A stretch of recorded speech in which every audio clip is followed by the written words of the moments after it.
short little story about this rabbi who loved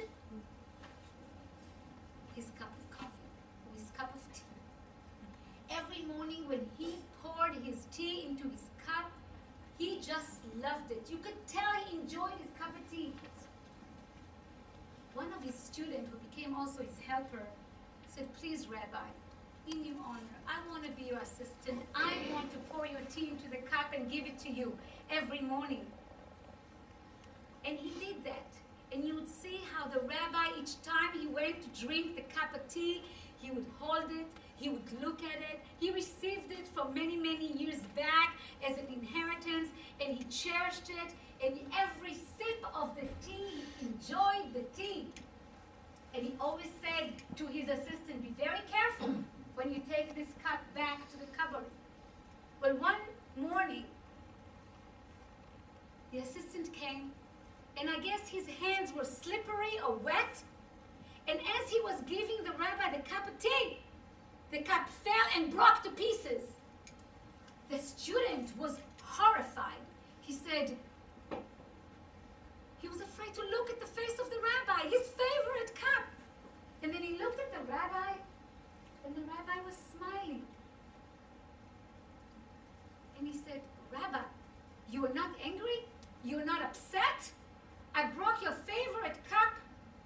And he said, "My son, every day that I drank from this cup, I cherished it, I enjoyed it, and I told myself, enjoy it as if this is the last time you are going to use the cup."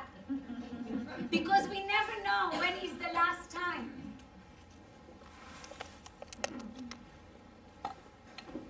Well, Abraham cherished Sarah every day of her life. And Sarah has done everything that she could for Abraham and for the Jewish people. And we hear that right after she dies, Abraham immediately goes into action, and he's looking for a bride for their son Isaac. And when Isaac is waiting for the bride to come, this is really our parsha. It's Yitz and it's Rebecca. It's, Isaac is waiting for Rivka to come, and he is really praying alone in the field that he will be able to love. Because when you are mourning, and he was mourning over his mother, when we are in sadness, it's difficult. It is difficult. We build walls around ourselves, and it's difficult to feel love again. And now I would like to quote one of my beautiful students who passed away, Tracy Fisher. She, on her profile, said, "Death doesn't stop love. Love does not stop at death." And it is true, because love continues. For the fact that she was able to say such a thing in such a young little life, it is amazing. But this is exactly what the Torah talks about. Sarah died, and her son is getting married. And when the bride is coming, Isaac is taking her to Sarah's tent.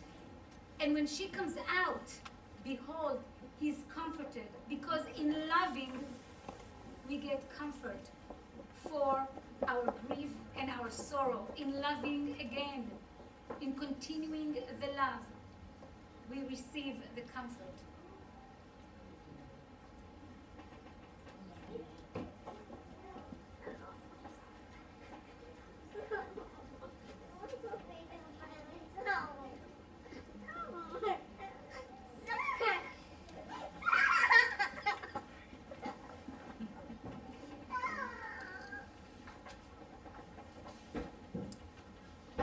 So what we learn from Sarah is to be a partner, to believe in great miracles, to believe in going in paths that nobody else took, to continue loving even after we are gone. When my children ask me, "Why, Mom, you are so bothered with writing a will and putting everything together. I said, because nobody knows when the last day is, and I want to make sure you're taken care of even after I'm gone. Because I cannot stop loving you just because I'm going to be gone. And on the other hand is, you have a lot of loved ones that are not with you anymore.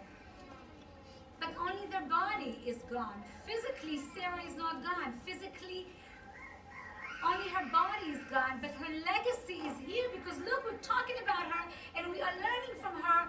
And the same thing is with loved one from our own family. I know I consult with my dad many times when I need an answer to a question.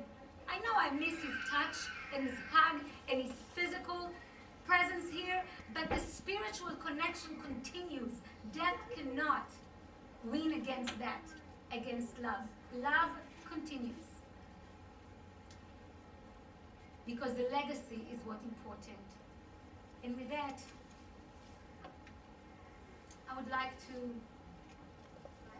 talk about just, may we all have a life that is complete, a life that we feel that we have accomplished all that we were here to do, that we cherish everything around us every day as if it was the last day, and then when we are gone, we will be cherished, and our children will continue our legacy, and people will be talking about us, about the difference that we make.